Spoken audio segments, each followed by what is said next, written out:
Along Europe's eastern flank, the latest deployment of American soldiers. The order and ceremony in such contrast to an upending of world order which feels at least so real. These soldiers are among a number growing fast here in Latvia to defend the NATO alliance.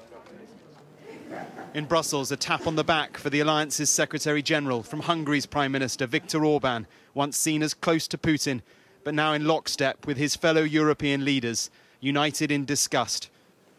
We are facing a new normal in European security, where Russia openly contests the European security order. But on the question of more NATO defensive weaponry for Ukraine, missiles to shoot down Russian planes, listen to his careful language. We all realize that, of course, in this very evolving and difficult situation, it's hard to predict what will be what are the possibilities in the future. But allies are providing support and are very committed to continue to provide support.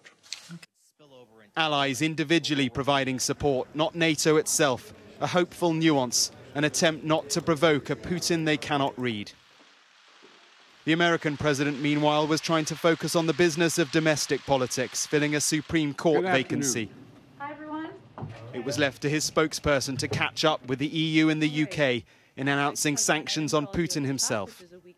The president is doing nearly everything in his power to lead the world and stand up against the actions of President Putin. What he will not do is send U.S. troops to fight in Ukraine, because he is not going to put the American public, the American people, or the United States in a position of fighting a war with Russia.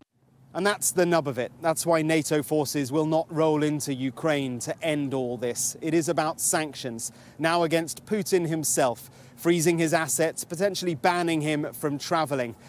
Tactics that were once a deterrent now feel so reactionary, and against a man who isn't listening. Up in New York, diplomatic solidarity for Ukraine and a resolution to condemn Russia and call for it to get out of the country.